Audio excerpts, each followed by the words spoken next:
Okay, welcome. So today we will be continuing our last Monday class, which was the intermediate exam. We have about 5 or 6 questions left in that, and I also wanted to discuss a question that we had about so and such. And actually, in our conversation before I started broadcasting, Ken and I were talking about the United States versus Europe. And he tried to use such, and you actually used it incorrectly. So today will be a perfect day for you to learn about so and such in a different way. So I think what we'll do is we'll finish the intermediate part first. Okay, we'll finish that exam. We'll go back to the question that was so and such, and then we will discuss everything that I have for you for today, okay? Shaking your head, yes. So let me go ahead and start my screen share here. There it is. Thomas Intermediate, no answers. Okay, so this is question 15. If you remember.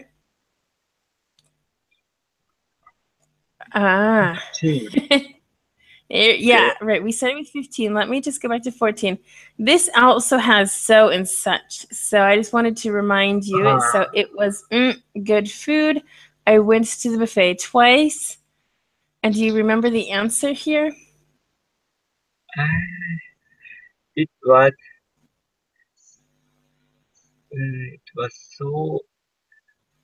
such good food. So good. Such good food sounds fun to me. But I'm so glad we're going to be talking about this today. Yes. You said such is wrong. So good food. Okay, well, such good food. It was such good food. All right. And so I will explain that later. So for now we're going to question 15, which is a new one. Okay, so actually, why don't you go ahead and read for me, Ken, okay? Okay. What would you do if you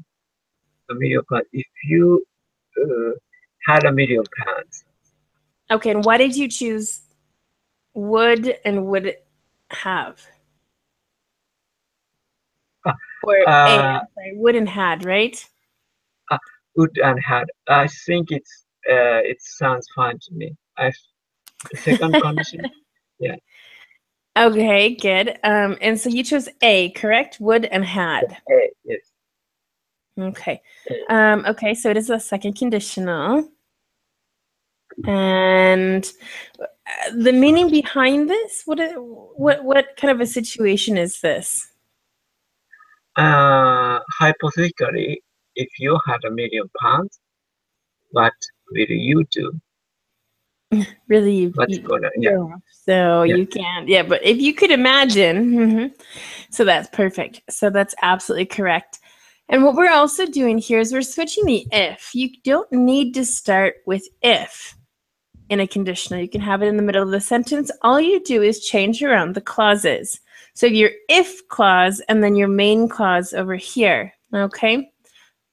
And what would you do if you had? Yep, that's it. I don't think I was going to mention anything else. So perfect. So on to question 16 here. Again, why don't you, actually, let me fix this. There. It's a little bit better. So if you want to read that one too, Ken. Okay, they'll ask you if you ask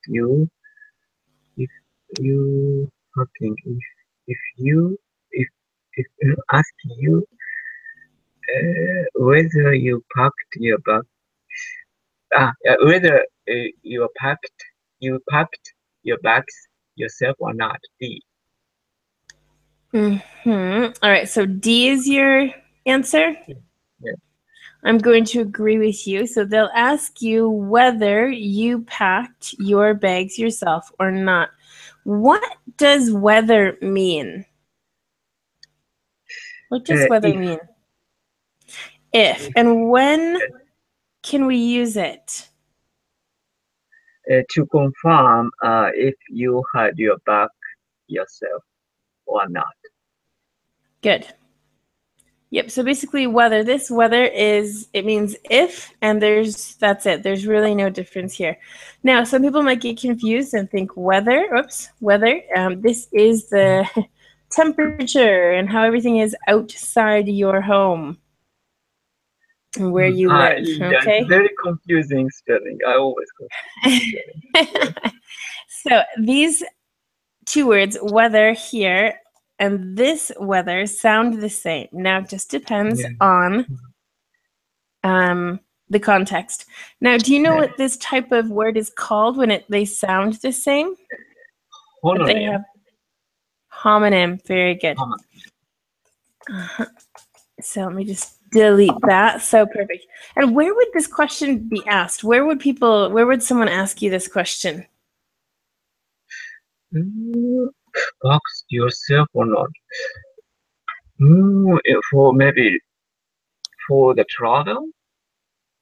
Yeah. And so what kind of place would you be in? Hotel? I don't know. A hotel or airport? I'm going to say airport because people at the airport ask if you packed your bags or not, just in case they find something that doesn't belong in your bag or your suitcase. Okay. Now, my next challenging question for you today, Ken, is what kind of grammar is this? I don't know.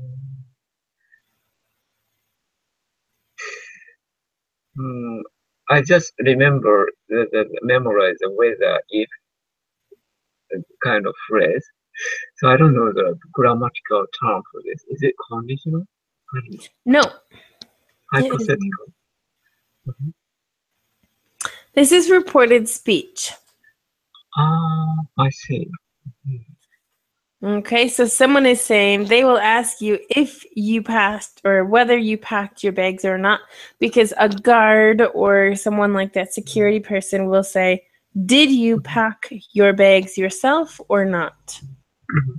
Okay, so that's what we're doing here. So it's not like he said that, the stereotypical reported speech structure, but this is what they're referring to. So you can also see that we're using the future tense here. They'll. Okay. Yeah. Good. Any other questions? And we use the verb to pack. Well, this is packed, but pack for your suitcase or pack your backpack. Okay. This is when you put things into a suitcase or backpack, basically. Suitcase or backpack, yes. Yeah, it's very specific, and I don't really know. There's no word. I mean, in Spanish, for example, they say to do your suitcase or to make. They have one verb for our to do and make, and so it's quite confusing as well for Spanish people. So good. So that's a very specific verb. Okay. Next. Here we go. So are you good at tango? Do you know what tango is? Yeah, dance. Spanish dance. No, Argentine. Yeah. There you go, Argentinian. Yeah. The one from Spain is flamenco. So it's a little Spanish. Right. Yeah. Good. All right. So why don't you go ahead and try this one? No, only 3 months. I've been learning for only 3 months. I've only been learning for 3 months. Good. So letter? Which letter? D. Perfect. Okay. And what verb tense is this? I've been learning for. Only is just to add more emphasis. We don't need that. Okay. But 3 months isn't a long time to learn a dance. So that's why we're using only. And so I've been learning. What verb tense is this? Present perfect continuous. And when do we use present perfect continuous? This person still learning tango. Still continuous. That's it? No more, nothing more specific? No, so, that's fine. Yeah. Do you want to try, or are you all present perfect? I heard if the person says in the as the present perfect, which means the person stopped that action now. But present perfect continuous, that person still doing that action. Well, I agree and disagree with you. The present perfect does not mean that the action is stopped. It means that it's still present. It's still true. The continuous is more continuous, if I can say that. It just means it's more of an action. So I've learned, no, I've been practicing. I think it's because it's more active. I mean, there's a very small difference between present perfect continuous and simple. And sometimes you can use both and there's no problem. Okay. So I'm wondering if I need to do a class about that, which I might. So, but yes, because they're still continuing to do this. They're not saying they're continuing, but because of the verb tense that they're using, obviously they're continuing. Okay. I have learned Tango for only 3 months. I have been, no, it sounds best with the continuous here. So problem solved there. Now we have this one. Okay, question 18. Go ahead and try this one. This is more advanced. I haven't met a baby before. I'm really when they arrive. I'm reading looking forward to. I'm really looking forward to meeting her when they arrive. Okay, and why did you choose that? Lots of ing in that phrase. Looking forward to is a kind of idiom. Yeah, I don't know, phrase. Phrase, yeah. Also followed by a gerund. Exactly. This is the structure that we need. Right. So I am. We're using the present perfect. Present continuous tense here. I am looking. Really, we don't need, again, it's just adding emphasis. So I am looking forward to meeting her when they arrive. So you can also say in a different way, I look forward to meeting. Okay, so D is kind of correct, but we also need the preposition to here in the middle. Okay, so I look forward to meeting you one day, for example. Okay, so it depends. What is the sorry. Yep. What is the difference? Be looking forward. Look forward to and be looking forward to.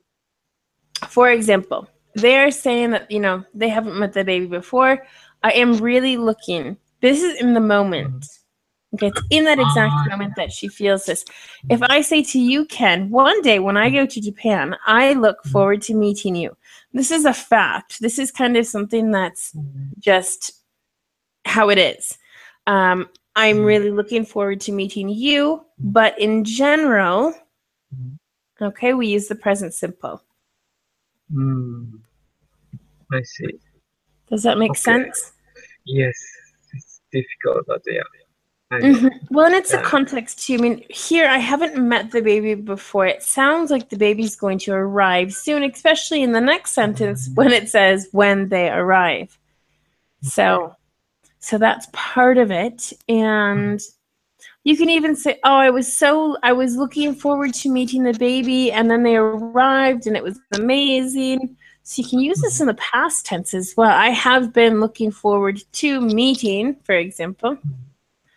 I've been looking forward to meeting you for a long time, for example. In the present perfect continuous tense here as well. Okay, so it just completely depends on the context. Do you have any other questions? No, thank you. Okay. Well, that's perfect. So let me go down here to the next one. Okay, here we go. Move number 20 down for a little bit. Okay, question 19. Go ahead and read, please.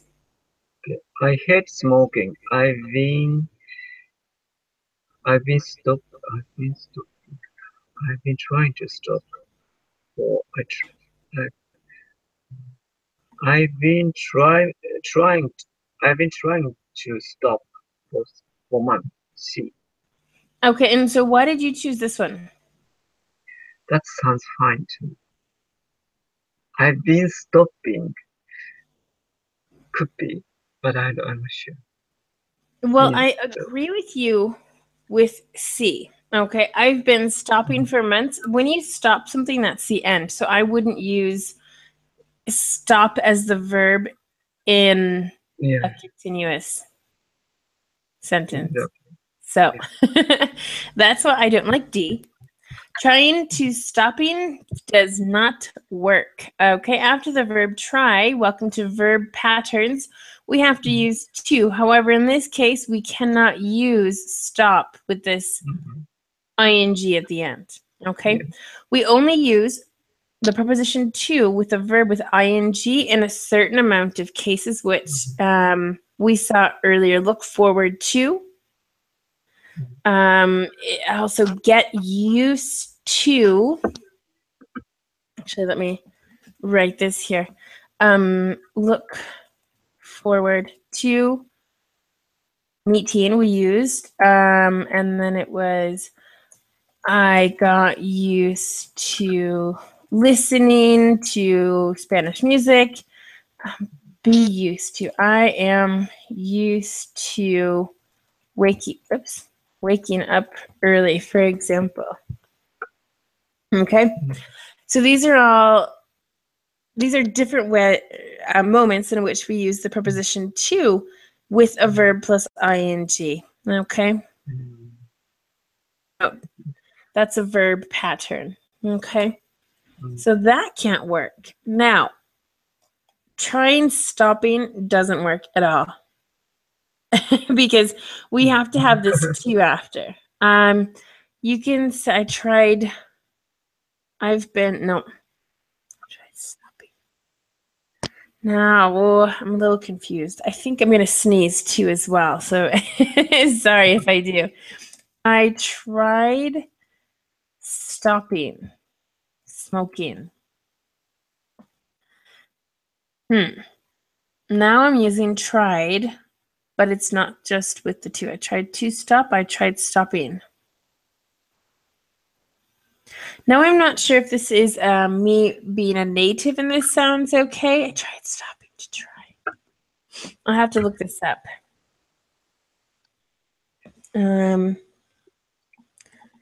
Because I've never liked how this was said just because there's ing and then ing together.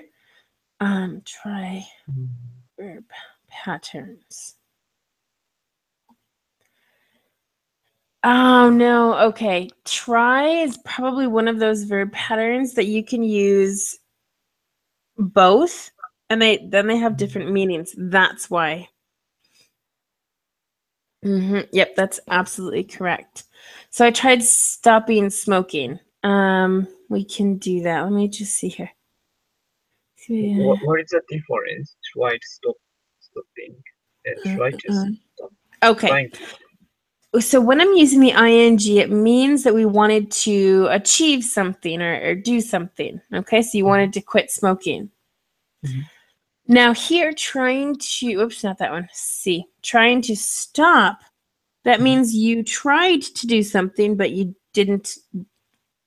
It was unsuccessful. Let's say that. Wow.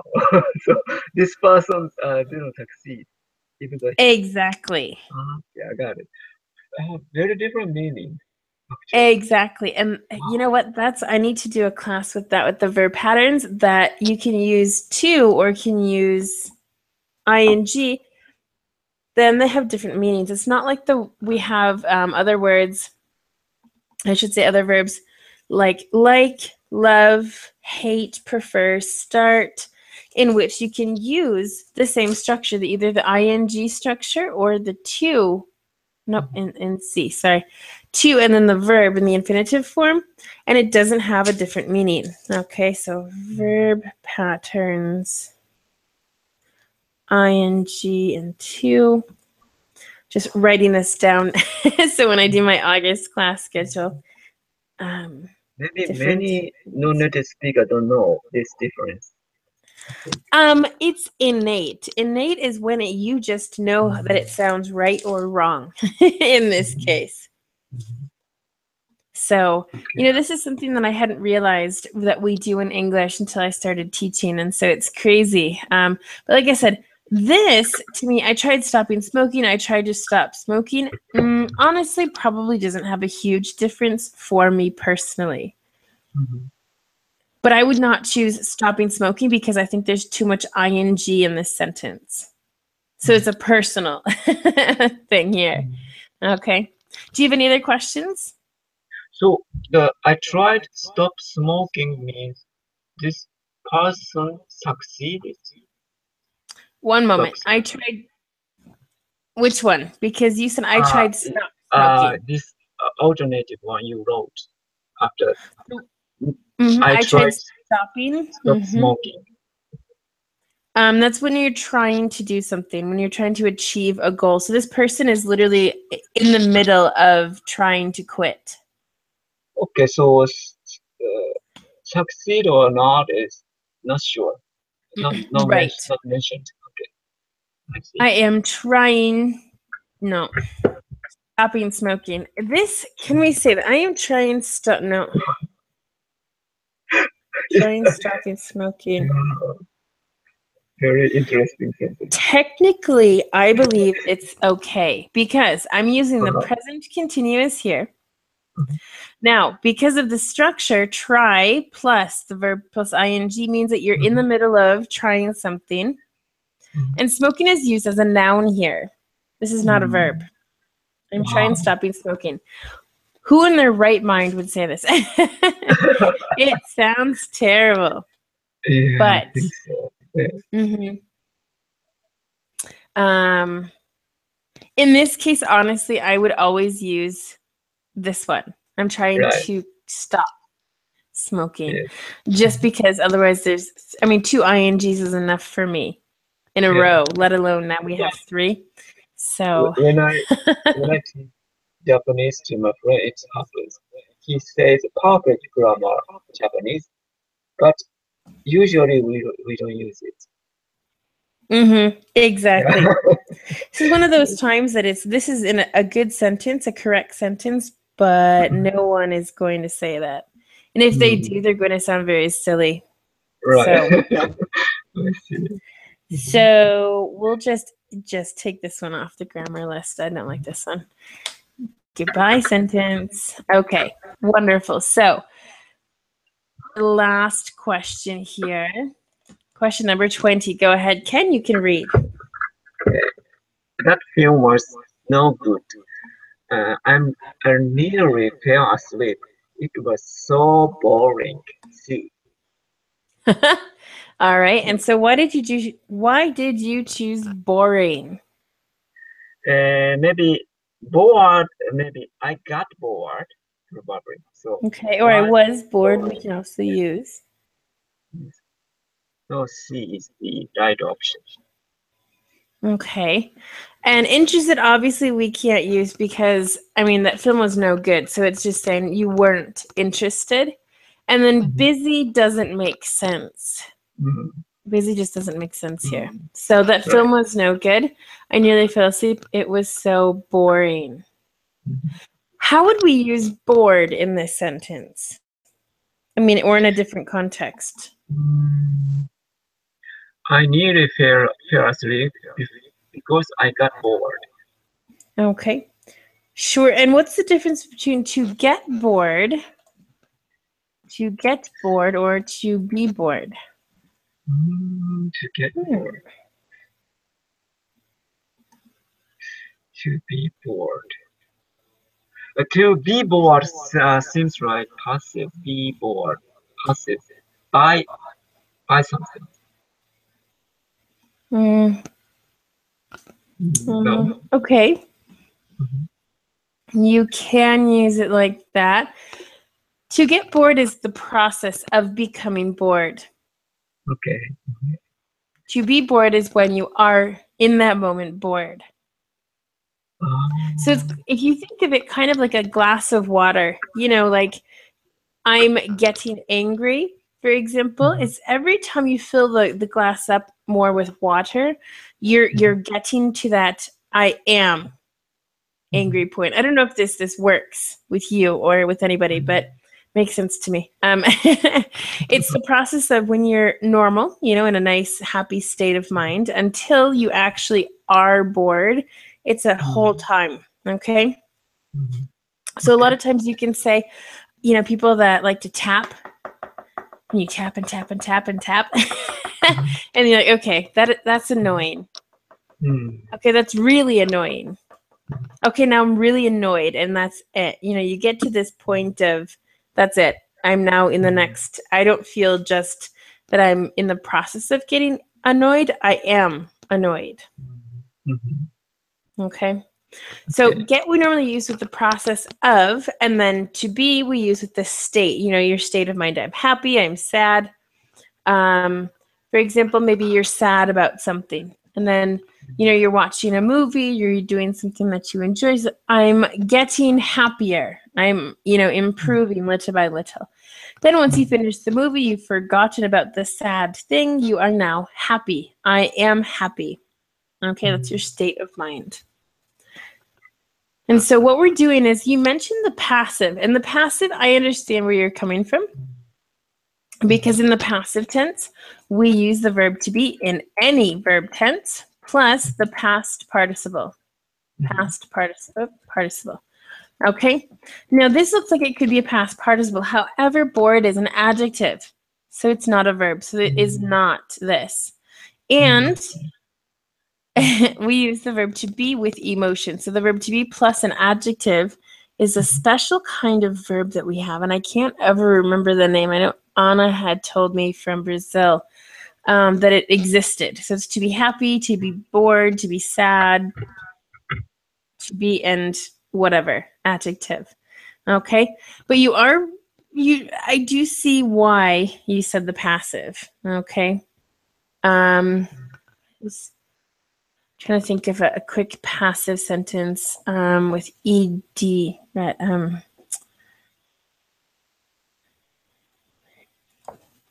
the bike was jumped over, for example. Okay, so we have the verb to be, and then we have a verb in the ed, because this is a regular and not an irregular verb in the past.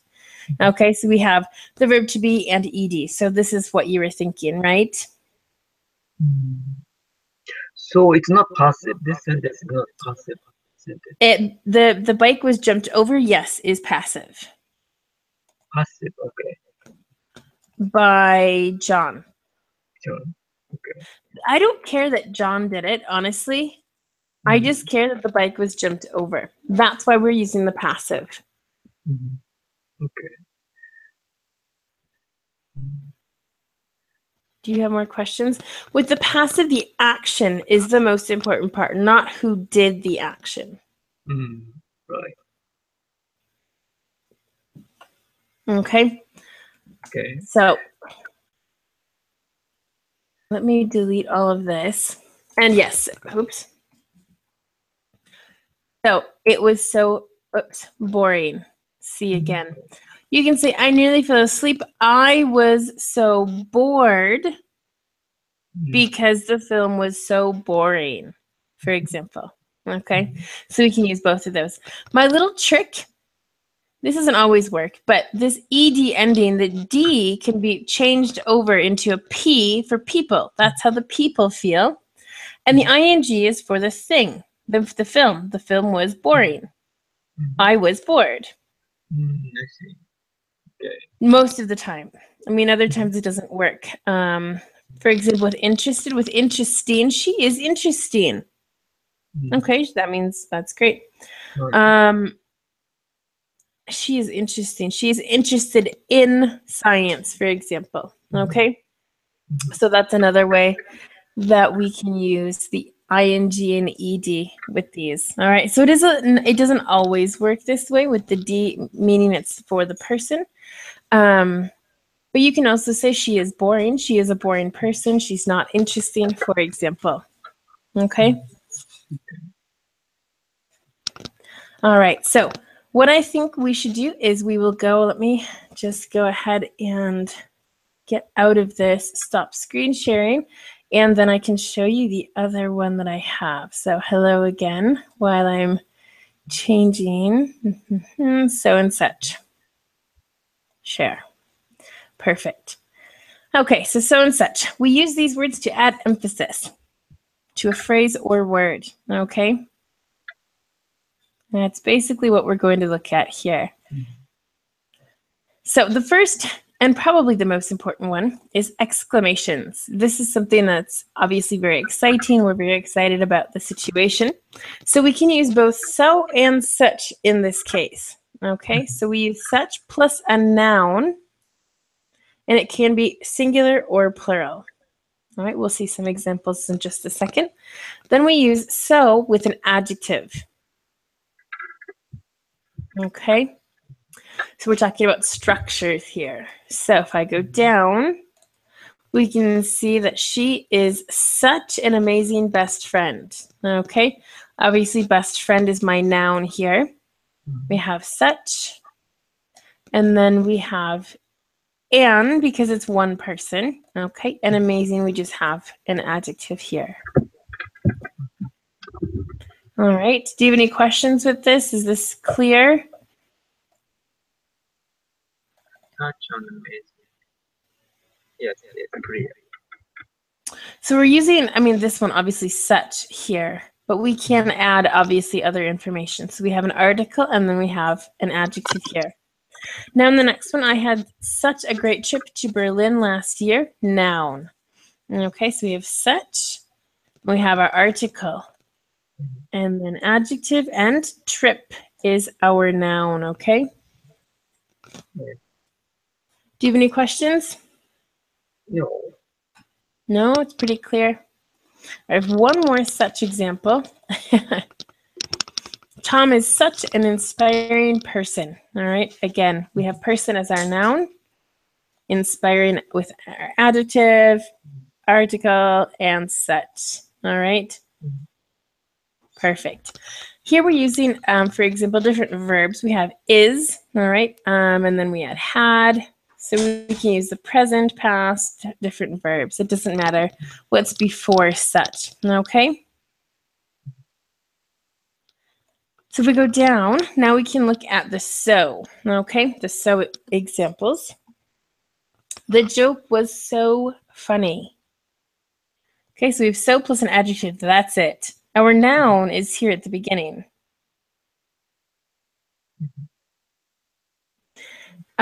If we want to put this into the other structure, we could say, he told such a funny joke, okay? So it can be converted sometimes, depending, because this next one, you are so smart. Well, let me see. He said that that she was such a smart person. All right, so we can. It is possible. This, again, is reported speech. He told such a funny joke. Do you see the different structures here, Ken? Yes. He said that she was such a smart person. Okay. And that's also, I mean, this is a direct speech, this sentence, and then indirect here in the second. Okay. And this last one is, he's so happy today. How would you, let's challenge you today, Ken. How would you put this into the other structure with such? Reported speech, you mean? Sure. Okay. He said that, he was so happy. We need to use such.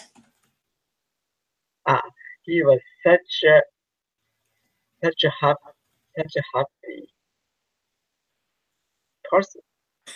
Wow. Today. So okay, so we can do this. Shouldn't put it in parentheses again. So actually, why don't we go up here and try. She is such an amazing best friend. I have nope. Okay. My best friend is so amazing. Okay, so we can do it here. I had such a great trip to Berlin last year. My trip to Berlin was so great. That works too. So obviously these are interchangeable, but with changing the structure of the sentences.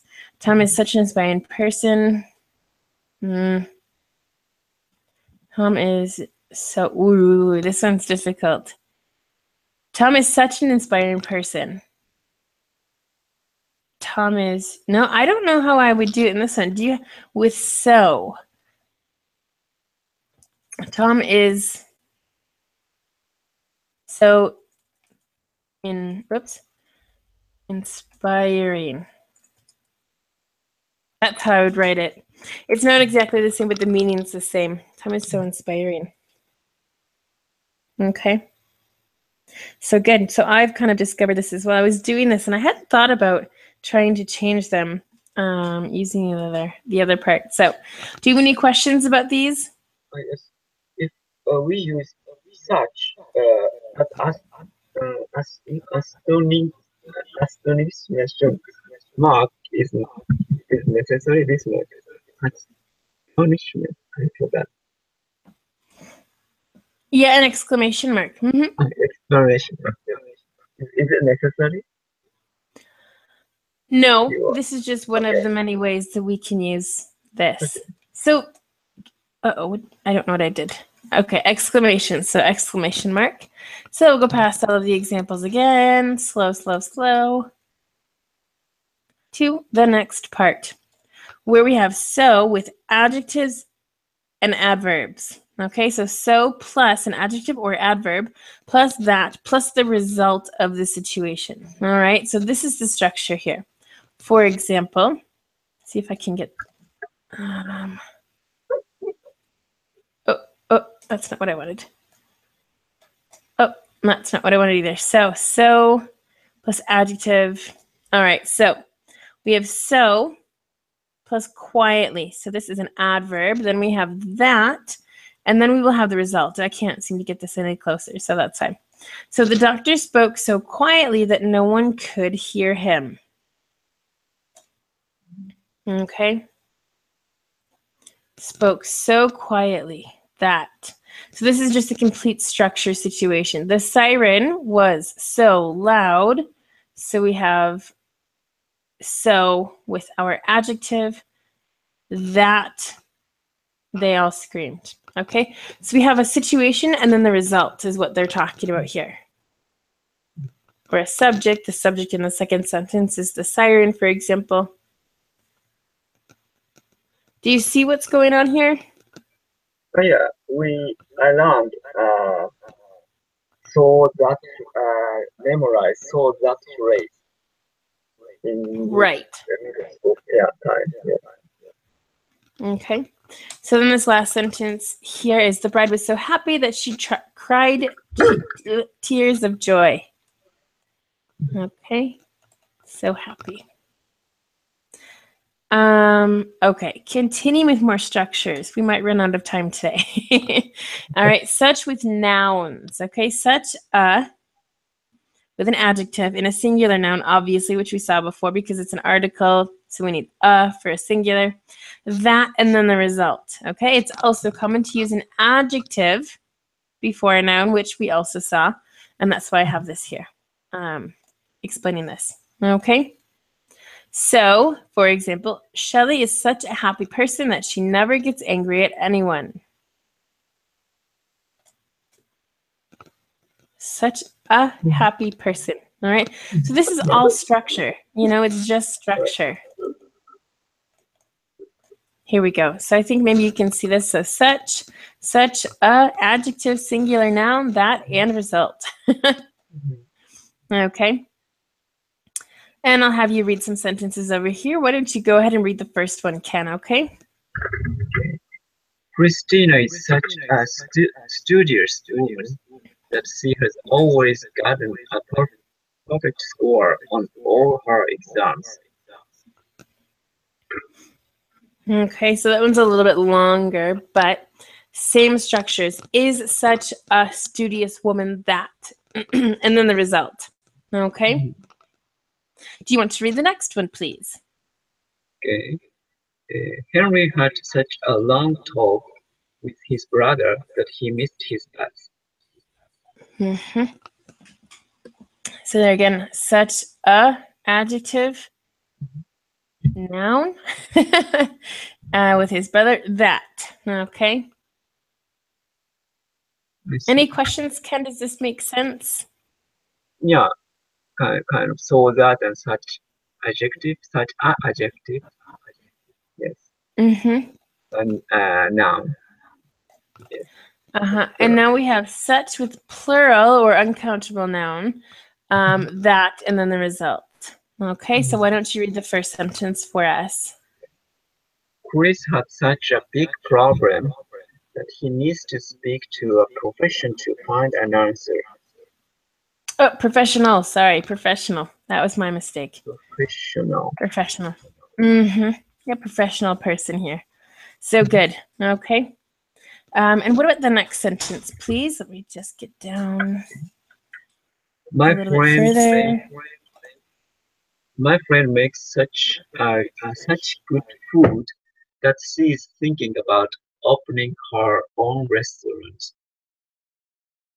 Good. So again, it still continues the structure of such with the adjective and then food as the. Is this a plural noun or an uncountable noun, Ken? I Food. think in this case, uncountable. Okay, Food good. in general. That she's thinking about blah, blah, blah. Good. And how about the last sentence? I ate such good chocolate that I dreamed about it later that night. Good. So again, such the adjective and then uncountable noun in this case as well. Okay. So let me just go down. I know there's more here. The exceptions. All right. I think this is the last page then. So exceptions. So we have so, and then we can use many, much, few, little, and then the noun. Okay, so can come before a noun only if the adjectives many, much, few, little also come before the noun. Good thing this is recorded so you can watch this as many times as you want. All right, so the following sentences are correct even though they don't technically follow the other rules that we've seen today. Okay. There are so many people here for the wedding celebration. Okay, people is a countable noun, so we use many. All right. Ken, why don't you go ahead and read this one for us? There was so little food. We went to a restaurant later. Food equal uncountable equal little. Good. Yeah, this is my thought process. Food is the uncountable noun here, so we have to use little. Okay. You cannot use few in this case because food is uncountable. Few we use with countable nouns. And now to the next one. My mother bought so much rice because it was on sale. Again, the process is rice is an uncountable noun, so we use much. Okay. Next one. Ken, you can read with Veronica. Veronica cooked so much food for the party. So, yeah, again, food is uncountable, so we're using much. Okay. We could also even change this. Veronica cooked so little food for the party. I was hungry. I was still hungry. I was still hungry. For example. All right, so instead of much, we would have little here. Okay. So let me just change that back. Does this make sense? Much food. Okay. And this last one, do you want to read that one, please? Oh, second to last, it looks like. Yep. Okay. He's such a nice person. He has so few enemies. Good. So enemies is a countable noun. It is people. So we use few. And then the last one here I will read. It says, we have so little time, we must leave now. Time is uncountable. And so we're using little in this case. And that is the end. Okay. So, any questions about those? I mean, I know it was quick, but at least if you want, you can always review this. I'm going to stop screen sharing because we are out of time. We've officially finished. Little time. Yeah, it went very quick. But good explanations, good grammar, lots of things discussed today. So, great class to look back at, some of the grammar things that we looked at. But it's difficult. It's easy, but it's difficult. It's easy if you remember the structures, or if you've heard it a million times, you're going to say it correctly. Yeah. So sometimes that's just how you have to learn English. Right. Good. Well, I think Wednesday, let me get my agenda here. It looks like I think on Wednesday, we are going to be looking at cultural habits from specific countries. So I'd be more than happy for you to join. And actually, I'd like to get some more people. So maybe Thomas can advertise the class so we can have a couple more people from different countries here. That would be fantastic. Okay. Yeah. Wonderful. Ken, any further comments? No, thank you very much. All right, very good. Well, thanks for coming today, Ken. We'll see you soon. And goodbye, everybody who was watching. So thank you and have a good day, okay? You too. Thank you. All right, goodbye.